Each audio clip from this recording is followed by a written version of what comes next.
As crianças podem vir aqui à frente, por favor. Eu sei que tem bastante criança hoje. Vamos tentar organizar isso aqui. Vocês fiquem em pé aqui comigo, de máscara, tá? Mas podem vir aqui, que eu quero conversar com vocês. Tudo bem? Sim? Podem vir. Nós ainda não temos o trabalho das crianças à noite. Começamos hoje pela manhã. Retomamos, na verdade, né? Mas os pastores dessa igreja foram desafiados para pregar para as crianças antes de pregar aos adultos, por assim dizer, ou a todos. Afinal de contas, as crianças permanecem aqui no culto. Se o papai e a mamãe tiverem alguma dificuldade na dinâmica, aqui do lado, no salão anexo, nós temos uma TV que você pode deixar seu filho talvez mais à vontade e participar também da transmissão. E aí, crianças, tudo bem com vocês? Deixa eu ver se vocês estão atentos aqui. Quem é que torce para o esporte aqui? Esporte. Tu torce para o esporte? Só futebol, né? Basquete, torce para que time? Ah, mais ou menos, entendi. E Náutico, quem torce para o Náutico aqui? Náutico? Rapaz, está fraco o negócio. Ah, você é Náutico. Ufa, tem alguém aqui. E Santa Cruz? Tem mais alguém do Santa Cruz aqui? Opa, tem um disposto ali. Muito bem. Agora deixa eu perguntar uma coisa. É para ser sincero. Segura aí. É para ser sincero. Alguma vez vocês já brigaram por causa de time de futebol? Não acredito. Eu estou vendo que os meninos estão mais se manifestando mais aqui, né? Eu devia ter usado uma ilustração mais geral, né, gente? Mas Deus dá graça. Deixa eu falar uma coisa para vocês aqui, ó, para todo mundo. Escuta só. Essa coisa de brigar por causa de time. Escuta aqui, ó. Aqui, ó. Escuta aqui. Brigar por causa de time. Presta atenção aqui no tio. Presta atenção aqui em mim. Brigar porque alguém acha que uma coisa é melhor e o outro acha que outra coisa é melhor. Por exemplo, hoje de manhã o pastor Rodrigo perguntou quem é que gostava, que tipo de brinquedo que vocês mais gostavam. Eu gosto de jogo da memória. Bola, memória. Mas você não vai brigar por causa disso, né? Acho que dá pra gente brincar, todo mundo com os jogos. Às vezes um joga bola, a gente joga com ele. Você joga o quê? Eu gosto de brincar de bombeiro. De bombeiro? Ah, eu gosto também de brincar de bombeiro. A gente aqui na igreja tem vários adultos que brincam de bombeiro toda semana. Eu vou ser bombeiro. Você, quando crescer, vai ser bombeiro? Ah, que coisa boa. Depois eu te apresento uns bombeiros aqui da igreja. Olha só, presta atenção aqui, ó. Presta atenção aqui comigo. Vocês estão muito dispersos hoje. Olha só. A gente não deveria brigar. Você gosta de quê? De brincar de enfermeira? Ah, olha só. Temos algumas enfermeiras aqui na igreja também, viu? Depois eu te apresento. Olha só. Todas essas coisas são motivos para a gente ter comunhão. Alguém sabe o que é comunhão aqui? Quem sabe o que é comunhão? Pode me explicar. Tem que me explicar, hein? Não é só dizer que sabe. O que é comunhão? Hã? Ninguém? E união? Quem sabe o que é união? Ele é seu amigo. É verdade. E vocês sabem quem é que faz a gente ser amigo um dos outros? Deus. Aqui na igreja, o nosso Deus, através do Espírito Santo, já ouviram falar no Espírito Santo? O Espírito Santo é a terceira pessoa da Trindade, a pomba, isso mesmo. Ele nos traz união e comunhão para que nós possamos ser unidos e amarmos uns aos outros. Hoje, presta bem atenção, eu vou falar de uma coisa que estava acontecendo numa igreja há muito tempo atrás. Tinha um pessoal brigando muito por causa de time, mas não era time de futebol, era time de pregador. Daqui a pouco eu vou explicar melhor isso, vocês vão entender. E hoje eu queria que vocês aprendessem o seguinte, que o amor que vocês devem ter um com o outro é mais importante do que o time de futebol que vocês torcem. É mais importante do que a brincadeira que vocês gostam de brincar, porque amar uns aos outros é uma demonstração da vontade de Deus. Tá bom? Vamos orar comigo aqui? Vem pertinho de mim aqui, ó. Vem pertinho de mim. Vamos orar agora. Fecha os olhinhos, todo mundo fecha os olhos, junta a mãozinha. Vamos aqui. Vou orar, tá bom? Ó Deus maravilhoso, eu te louvo, Senhor, pelo privilégio que o Senhor nos dá de ter filhos e de poder criá-los no teu evangelho. Abençoa, Senhor, essas crianças, aquelas também que ainda não podem vir, a todas as famílias dessa igreja, Senhor, e aos pais, para que possam educar com fidelidade na tua palavra os filhos que o Senhor nos concede com presentes e graça. Abençoa-nos durante esse tempo, no nome de Jesus. Amém. Agora vocês podem voltar lá pertinho do papai e da mamãe, devagarzinho, sem correr. Isso. Muito bem. E se o papai e a mamãe quiser, nós temos algumas notas de sermão que podem ser usadas para ajudar as crianças a compreender o sermão.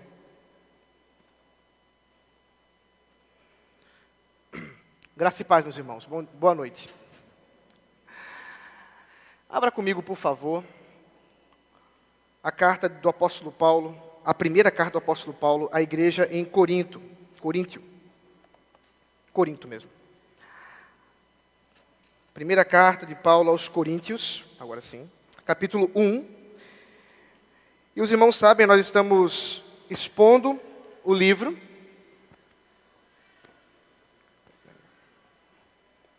Nós estamos expondo a carta de Paulo aos Coríntios, essa primeira carta.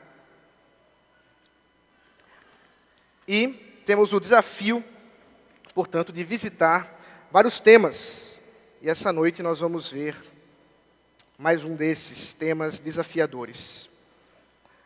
Capítulo 1, versículo de 10 ao 17, diz assim a palavra de Deus. Acompanhe comigo a leitura.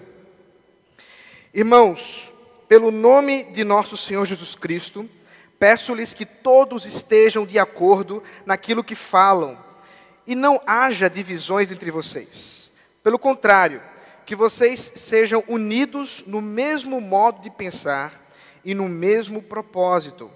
Pois, meus irmãos, fui informado a respeito de vocês, por alguns membros da casa de Cloe, de que há brigas entre vocês. Refiro-me ao fato de que cada um de vocês dizer: eu sou de Paulo, eu sou de Apolo, eu sou de Cefas, eu sou de Cristo. Será que Cristo está dividido? Será que Paulo foi crucificado por vocês? Ou será que vocês foram batizados em nome de Paulo? Dou graças a Deus por não ter batizado nenhum de vocês, exceto Crispo e Gaio, para que ninguém diga que vocês foram batizados em meu nome. Batizei também a casa de Estéfanas. Além destes, não me lembro se batizei algum outro. Afinal, Cristo não me enviou para batizar, mas para pregar o Evangelho, não com sabedoria de palavra, para que não se anule a cruz de Cristo. Até aqui a palavra do Senhor, vamos orar. Senhor Deus, rogo a Ti, Senhor, que o Teu Espírito Santo nos conduza em edificação nesse instante. Que possamos ouvir a Tua voz, ouvir, Senhor, aquilo que Tu mesmo preparaste para nós nessa noite. E que Tua graça e a Tua misericórdia ecoem em nossos corações. Em nome de Jesus Cristo. Amém. Irmãos, por conta da internet, nós temos algumas facilidades com respeito a pregadores. Talvez você faça o mesmo que eu faço e tenha ali sua playlist ou aqueles pregadores que você prefere da internet.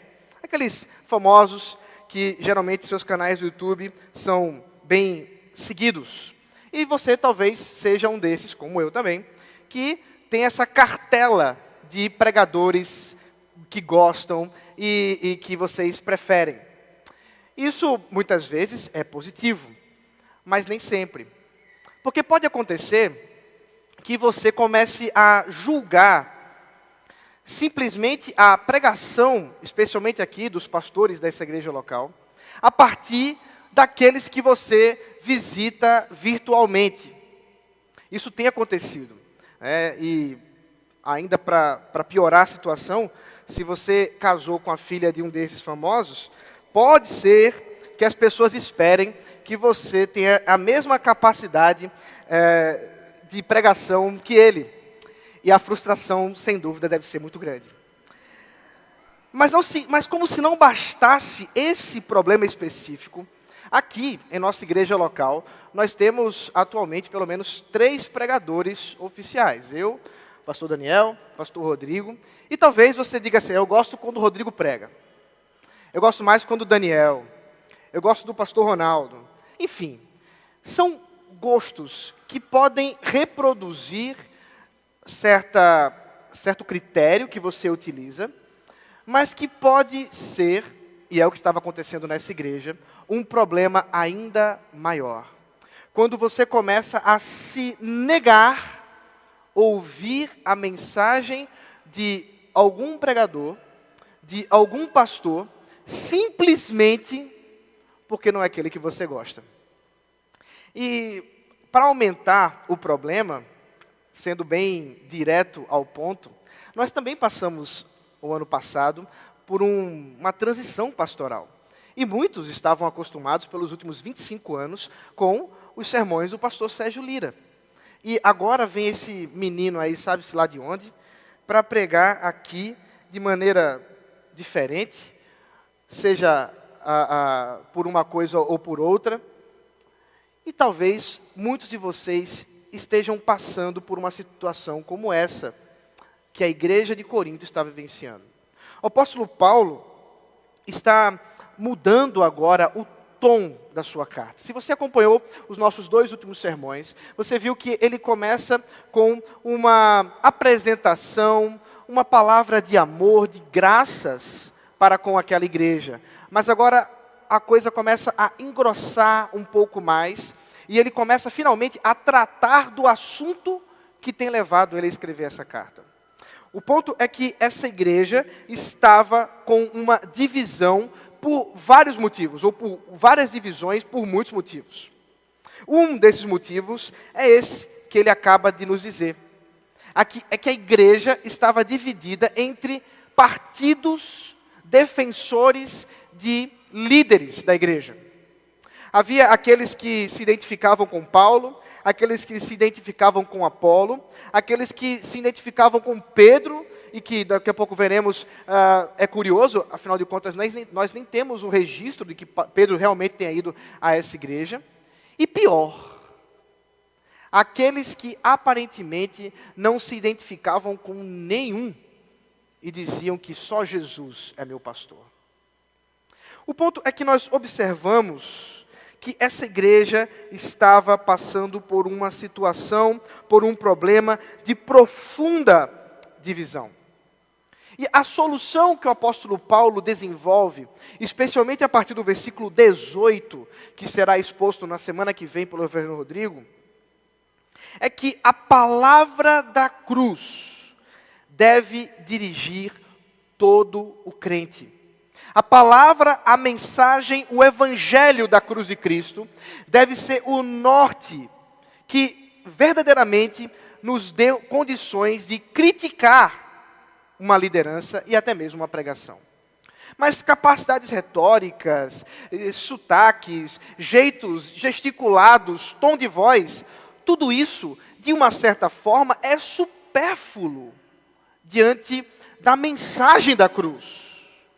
Talvez alguns se identificassem com um desses personagens, por talvez um deles ser mais amoroso no falar, o outro ser mais firme. Eu gosto do pastor Paulo porque ele é firme quando fala. Mas, queridos, essa noite nós vamos verificar que aquilo que nos une como igreja é muito maior do que aquilo que nos separa.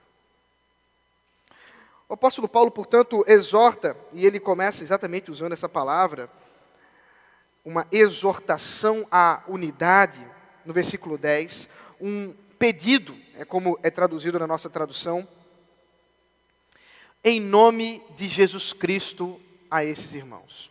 Primeiramente, nós observamos que ele considera essa igreja como, de fato, igreja de Cristo. Nós já vimos isso na semana passada. Mas não só isso, ele os trata como irmãos. Nós veremos que o problema da divisão não era só esse. Havia problemas mais graves de pecados, de divisão doutrinária, de uma série de problemas para essa igreja, mas ela é a igreja de Cristo. E por ser igreja de Cristo, ela deve, sim, estar fundamentada nesse relacionamento de amor que o Espírito Santo nos conduz, como eu falei, às crianças. E, portanto, o apóstolo Paulo está confiante nisso. Ele tem isso como pressuposto nesse relacionamento e diz: irmãos, queridos, trato com vocês como igreja do Senhor. Afinal de contas, é pelo nome dele que eu rogo a vocês a unidade. Ao citar o nome de Jesus Cristo, isso não é mero evangeliquez que Paulo esteja usando aqui não, tá certo, irmãos?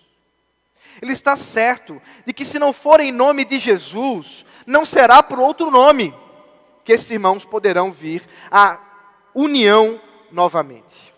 E, portanto, ele roga, pede. A expressão utilizada na língua original aqui é muito precisa e é usada várias e várias vezes pelo apóstolo Paulo nas suas cartas, não meramente como um pedido, como se fosse uma súplica de alguém que está quase que pedindo misericórdia. Não.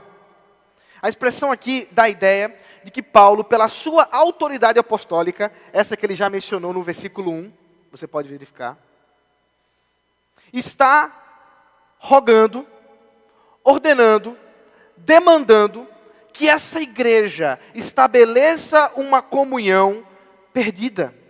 Uma unidade que outrora havia, mas que agora está quebrada. Por motivo banal. Por um motivo que revela o mundanismo dentro dessa igreja. Porque acontece que eles estavam fundamentando-se na mesma perspectiva de quando no passado eles torciam para os grandes retóricos e filósofos que antes eles seguiam como discípulos, mas agora eles são discípulos de Jesus Cristo, e em Jesus não há divisão. Eles não poderiam seguir esse mesmo pensamento mundano que agora eles pareciam estar reproduzindo. Antes, diz o apóstolo Paulo, eles deveriam ter em tudo o seu pensamento, a sua fala, o seu propósito igual, em comunhão. O mesmo falar, o mesmo pensar, o mesmo propósito.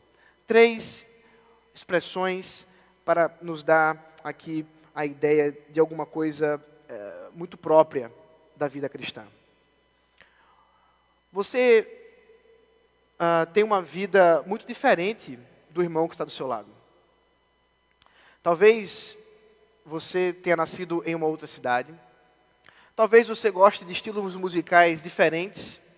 Talvez você goste de filmes, séries diferentes que o outro não gostaria.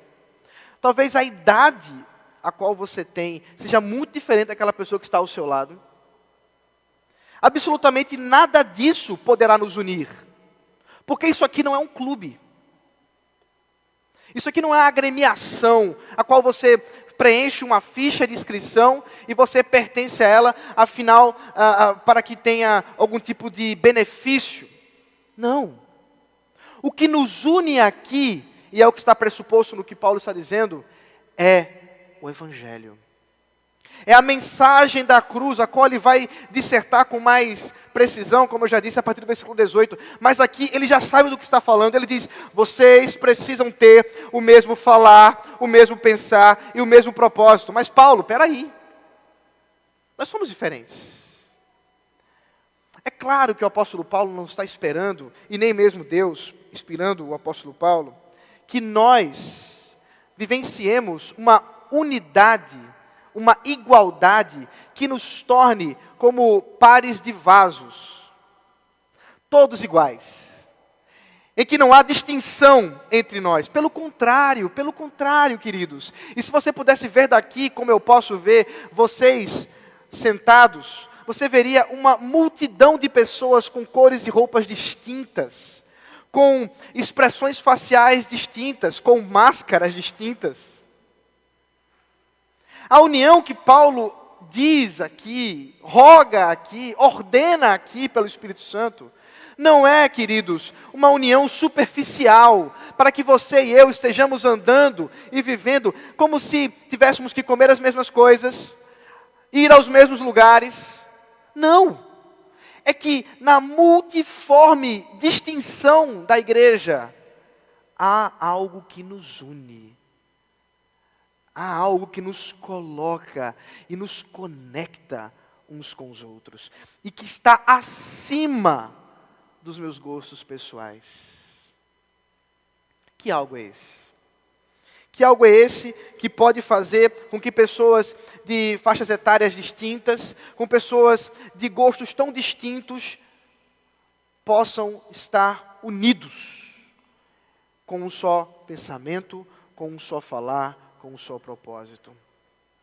Sem dúvida alguma, o que nos deve levar à união é o Santo Espírito de Deus que nos conduz à mesma convicção a respeito daquela cruz cruenta e terrível que o Senhor Jesus Cristo submeteu para que eu e você estivéssemos redimidos nele pelo seu sangue.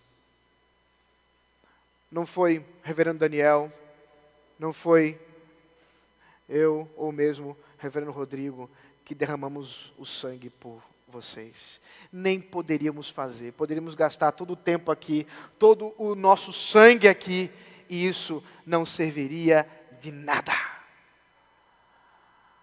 Porque o que importa é Jesus Cristo. O que importa é como Jesus nos une.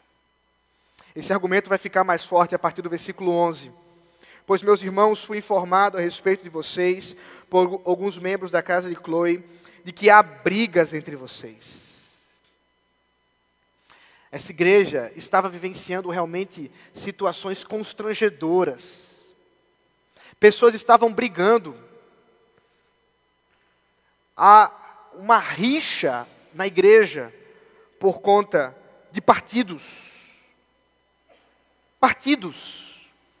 Mundanismo, secularismo dentro da igreja.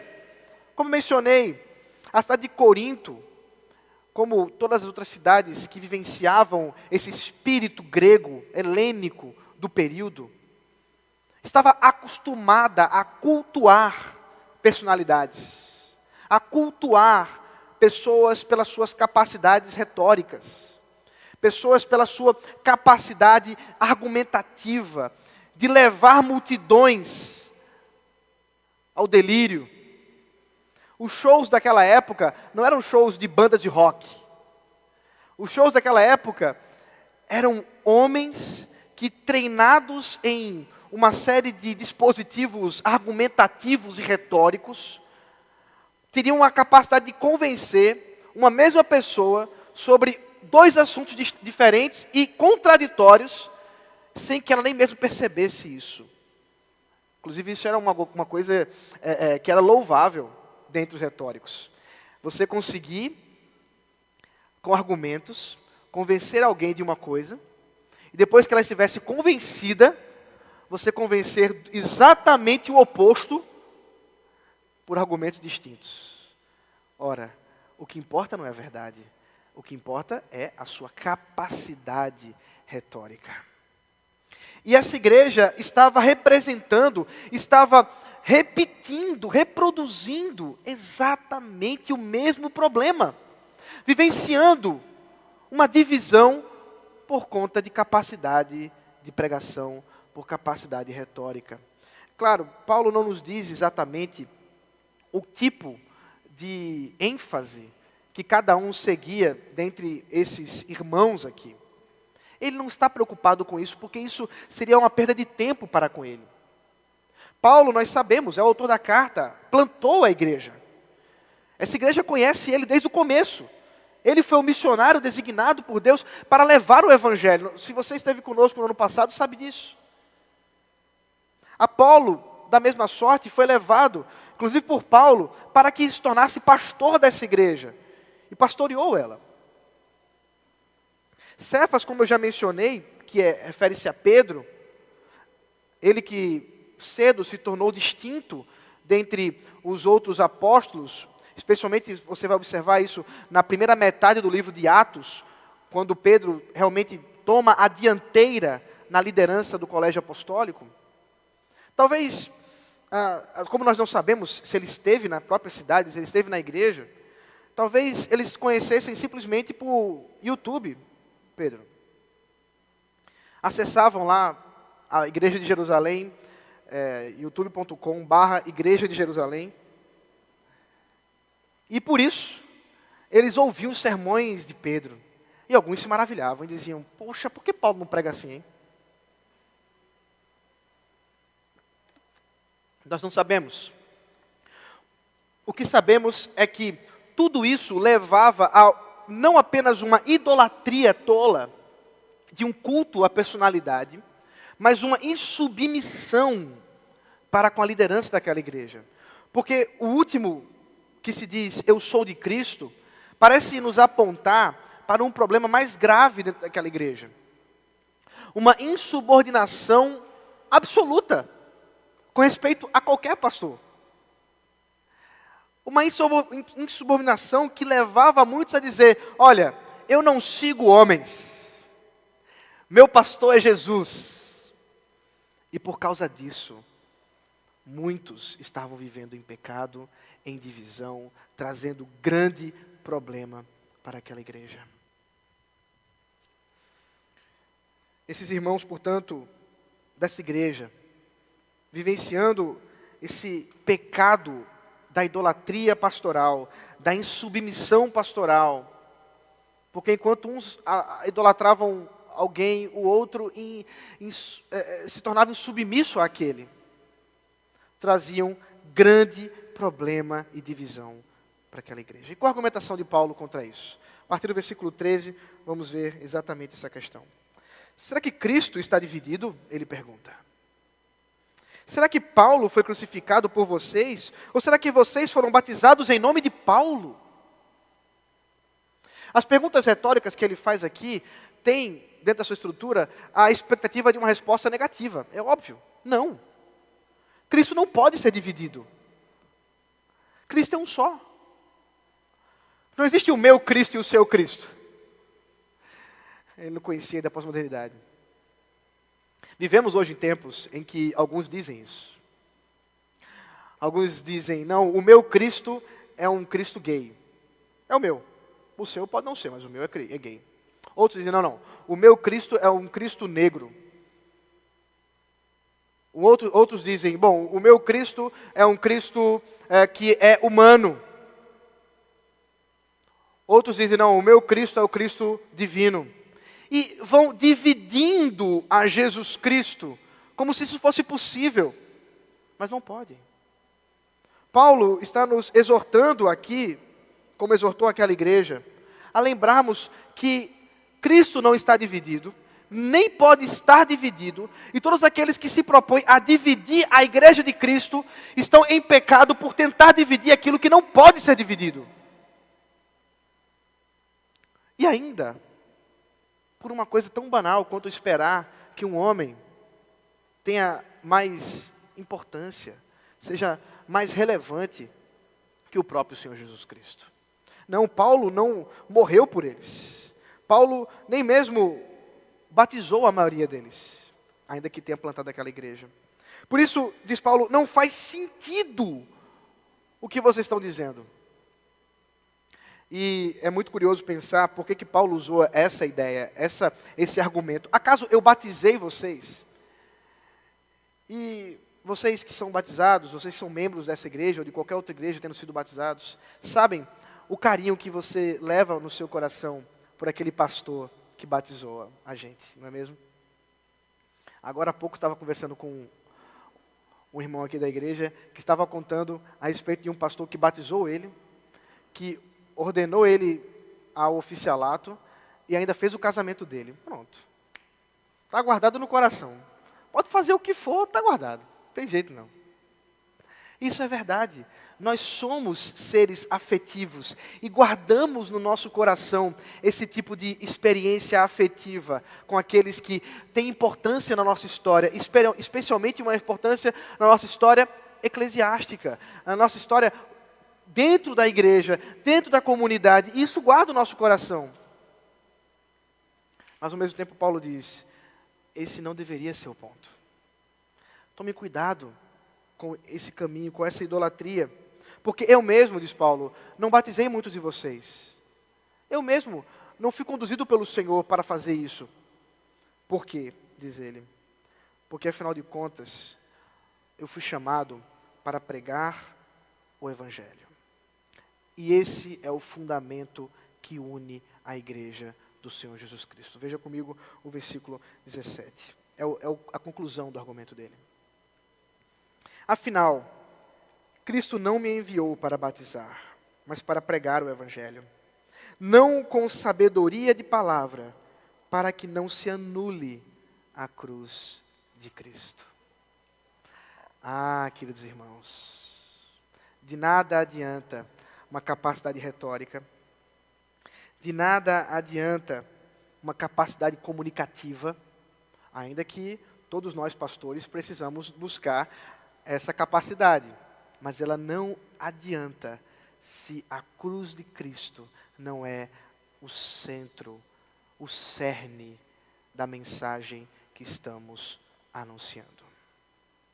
O que Paulo deseja apontar, e eu quero que você preste bem atenção hoje isso, é que o critério qual eu e você precisamos estar submetidos quando ouvimos o ensino da palavra do Senhor, é se aquilo que está sendo anunciado é Jesus Cristo de Nazaré, crucificado, morto e sepultado, mas ressuscitado ao terceiro dia, ou é outra coisa. É isso que deve ser o nosso critério. Esse é o caminho que deve seguir o nosso coração enquanto avaliamos e como realmente, como crentes do Senhor Jesus Cristo, somos chamados a avaliar. O próprio apóstolo Paulo vai fazer isso mais à frente.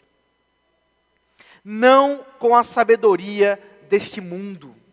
Não simplesmente, nos tempos dele, com essa capacidade retórica, argumentativa, de conduzir você a acreditar numa coisa e depois acreditar em outra, simplesmente pela sua capacidade argumentativa. Ou em nossos tempos, não simplesmente com a sua capacidade de comunicação, de palavras. Queridos, hoje nós temos a tristeza de vermos um grande número de chamados pastores e pregadores, seguidos por milhões de pessoas, que não anunciam o Evangelho, mas as suas mensagens são simplesmente ególatras. São simplesmente um afago, um carinhozinho no seu ego, para que você possa sair mais contente. Afinal de contas, essa vida é tão terrível, é tanto sofrimento, que o pregador tem que ter dó da gente também, né? Mas, queridos, como Paulo disse, eu, Ronaldo, Daniel, Rodrigo e muitos outros pastores que estão aqui, inclusive hoje, me desafiando a pregar. Nós somos chamados não para fazer carinho no seu ego. Não foi para lhe levar às lágrimas em palavras bonitas e poéticas. Mas foi para trazer a mensagem da cruz de Cristo. Sabedoria e poder de Deus. Esse é o poder de Deus.